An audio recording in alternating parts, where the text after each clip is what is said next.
ओलिसिस के विजन में ओलिसिस लोगन से मिलता है और उसे पता चलता है टोनी की वजह से सब इनह्यूमंस अर्थ छोड़ के चले जाते हैं। विजन खत्म होता है और ओलिसिस बोलता है हमें कैप्टन मार्वल और टोनी को लड़ने से रोकना होगा।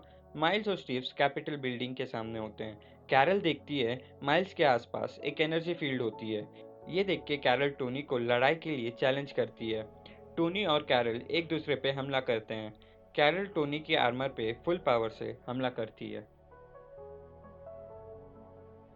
वॉशिंगटन के रोड्स पर ट्रैफिक होती है। उसी ट्रैफिक में एक आदमी कार में बैठे किसी से बात कर रहा होता है। तभी उसकी गाड़ी पे छोटे छोटे मेटल के पीसेस गिरना स्टार्ट होते हैं। फिर एक बड़ा सा मेटल पीस उसकी कार पे गिरता है। जब वो बाहर निकल के देखता है वो हैरान हो जाता है।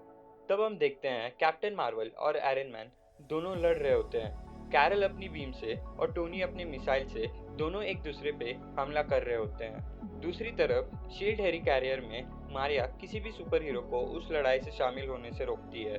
मारिया और दूसरे सुपर हीरोज स्क्रीन पे लड़ाई देख रहे होते हैं। सब सुपर हीरोज बोलते हैं हमें उन्हें रोकना चाहिए। ये सुन के मारिया मना कर देती है और बोलती है कैरल ने मना किया है किसी भी सुपर हीरो को इन्वॉल्व होने से, और मैं भी चाहती हूँ कि सब इन दोनों में ही निपट जाए।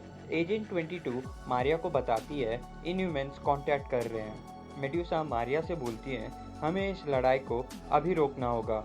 मारिया बोलती है मुझे नहीं लगता कि कुछ हो सकता है। मेड्यूसा बोलती है ओलिसिस खुद कह रहा है लड़ाई रोकनी होगी, मुझे ये नहीं पता कि वो क्यों कह रहा है। तभी ओलिसिस के प्रोजेक्शंस पूरे बॉडी से निकल रहे होते हैं। मारिया मेड्यूसा से कारण पूछती है। मेड्यूसा बोलती है मुझे नहीं पता, मगर हमें इस लड़ाई को अभी रोकना होगा।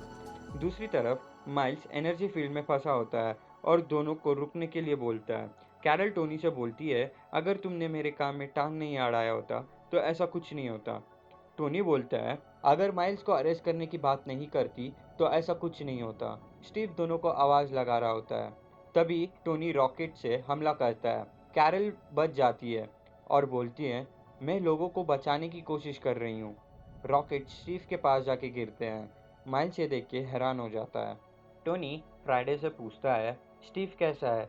फ्राइडे बताती है स्टीव की हार्ट बीट्स अभी भी चल रही है। कैरल टोनी पे हमला करके बोलती है तुम्हें तभी सरेंडर कर देना चाहिए था। स्टीव उधर बेहोश होता है। टोनी कैरल से बोलता है तुम माइल्स का फ्यूचर बर्बाद कर दोगी, मगर मैं ऐसा होने नहीं दूंगा। माइल्स उस फोर्स फील्ड से निकलने की कोशिश कर रहा होता है। न्यू एटिलियन पे कार्नक मेड्यूसा से पूछता है मारिया ने क्या कहा। मेड्यूसा बताती है बिना सीधे से बात किए मारिया ने कॉल कट कर दिया। अब हमें ही जाके उस लड़ाई को रोकना होगा। ओलिसिस की आंखें चमक रही होती हैं। मेड्यूसा ओलिसिस को आवाज लगाती है। बीज बोलता है ओलिसिस हमारी बातें नहीं सुन सकता। कार्नक बोलता है ओलिसिस को उठा के इधर से लेके चलते हैं। मेड्यूसा लॉकजॉ को टेलीपोर्ट करने का ऑर्डर देती है। कैरल फुल फोर्स से टोनी पे हमला करती है और बोलती है पीछे हट जाओ, तुम्हें माफ किया। टोनी बोलता है तुम माइल्स को अरेस्ट नहीं करोगी। माइल्स फोर्स फील्ड में फंसा होता है। दूसरी तरफ मारिया अल्टीमेट्स और अल्फा फ्लाइट को लड़ाई रोकने का ऑर्डर देती है। ब्रुकलिन में नोवा और मिस मार्वल माइल्स को ढूंढ लेते हैं। इनह्यूमंस कैपिटल बिल्डिंग के पास पहुंचते हैं। मेडुसा कैरल को आवाज़ लगाती है। माइल्स बोलता है वो दोनों किसी की नहीं सुन रहे हैं और मैं इस फोर्स फील्ड में फंस गया हूँ। कार्नक फोर्स फील्ड का वीक पॉइंट ढूंढने में लग जाता है। टोनी अपने पंच से कैरल को नीचे गिरा देता है। फ्राइडे टोनी से बोलती है सब सिस्टम्स फेल हो रहे हैं। सब सुपर हीरोज कैपिटल बिल्डिंग के पास पहुंचते हैं। कार्नक को फोर्स फील्ड का वीक पॉइंट मिल चुका होता है। ओलिसिस के प्रोजेक्शंस बढ़ रहे होते हैं। कैरल टोनी पे अपने फुल पावर्स के साथ हमला करती है। टोनी का आर्मर पूरी तरह से टूट चुका होता है और टोनी नीचे गिर रहा होता है।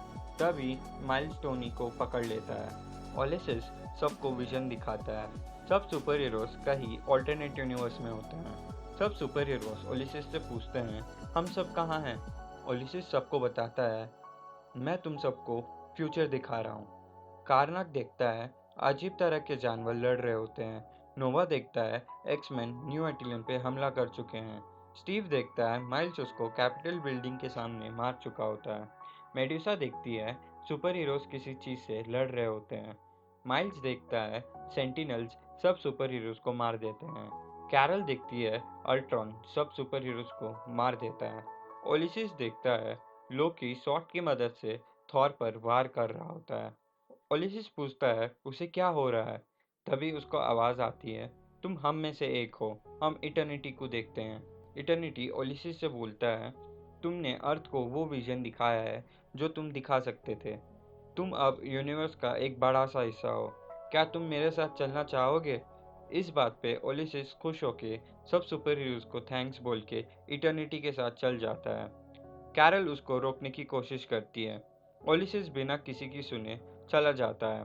विजन खत्म होता है। सब सुपर हीरोज माइल्स को देखते हैं जो टोनी को पकड़ के बैठा होता है। हैंक बोलता है, क्या तुम्हें पता है ओलिसिस की ताकत समय के साथ बढ़ती जा रही थी और अब वो हम सब से बड़ा हो चुका है। कैरल नीचे देख के बोलती है, क्या टोनी बच पाएगा? टोनी को हम एक चेंबर में देखते हैं। हैंक बोलता है, मेरे को खुद समझ नहीं आ रहा है टोनी ने अपने आप पे क्या किया है। मारिया पूछती है, क्या टोनी खुद पर एक्सपेरिमेंट कर रहा था? हैंक बोलता है, हाँ, टोनी अपने आप पे सालों से एक्सपेरिमेंट कर रहा था और ये चेंबर उसे जिंदा रखा है। मुझे और टाइम चाहिए इसके बारे में जानने के लिए। टोनी ने कम से कम कैरल को खूनी बनने से रोक लिया। कैरल बोलती है, ये सब मैंने शुरू नहीं किया था। हैंक बोलता है, हाँ मैं जानता हूँ, तुमने शुरू ज़रूर ना किया हो, लेकिन ख़त्म तुम ही ने किया और वो तुमसे लड़ भी नहीं रहा था।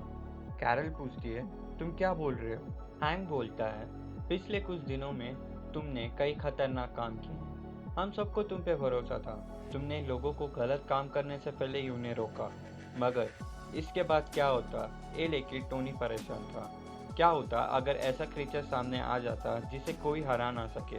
टोनी एक फ्यूचरिस्ट था और वो जानता था अगर अभी ओलिसिस को रोका नहीं गया तो जो हुआ है उससे और बुरा होता। मगर उसको ये नहीं पता था तुम इतना खतरनाक लड़ाई करोगी उससे। टोनी की बॉडी चेंबर में बंद हो जाती है। कैरल उदास होकर साइड में खड़ी होती है। तभी उसको पीछे से आवाज़ आती है, ढूंढ लिया। कैरल देखती है, क्लिंट पीछे खड़ा होता है। क्लिंट बोलता है, तुम्हें देख के अच्छा लगा। कैरल बोलती है, तुम कहाँ थे अब तक? क्लिंट बोलता है, अब मैं एक पॉपुलर एवेंजर हूँ क्योंकि मैंने ऐसा काम किया है जिससे शायद तुम भी नहीं कर सकती थी। कैरल कहती है, तुम क्या बोल रहे हो? क्लिंट बोलता है, इसलिए मैं यहाँ हूँ, आगे जो भी हो बस तुम मुझ पर भरोसा करना। कैरल चुपचाप खड़ी सुनती रहती है। अगले दिन प्रेसिडेंट कैरल को व्हाइट हाउस बुलाते हैं। प्रेसिडेंट बोलते हैं, तुमने सब कुछ बढ़िया से संभाला जब तुम पे कोई भरोसा नहीं कर रहा था। अब वो इनह्यूमन कहाँ है? कैरल बोलती है, वो चला गया। प्रेसिडेंट बोलते हैं, बुरा हुआ, मुझे अच्छा लगने लगा था ये फ्यूचर के बारे में। कैरल बोलती है, वो सिर्फ पॉसिबल फ्यूचर था। प्रेसिडेंट बोलते हैं, छोड़ो उस बात को, ये बताओ सुपर हीरो कम्युनिटी का क्या हुआ? कैरल बोलती है, सब कुछ बिखर गया। कुछ नया स्टार्ट कर रहे हैं, कुछ इमोशनल हैं और कुछ को पता ही नहीं कि क्या करना है, और कुछ ऐसे चीज़ें हैं जो कभी ठीक नहीं हो सकती। आई होप कि एंड में सब ठीक हो जाए। प्रेसिडेंट बोलते हैं, सब ठीक हो जाएगा, मगर इस सब के बाद तुम्हें कुछ मिलना चाहिए। कैरल को कुछ समझ नहीं आ रहा होता है। प्रेसिडेंट बोलते हैं, कुछ दिन पहले कर्नल जेम्स रोड तुम्हारी जगह खड़े थे और मैंने उनसे कहा था वो हमारा फ्यूचर है, लेकिन अब मुझे लगता है तुम हो। कैरल बोलती है, ये आपका बड़प्पन है।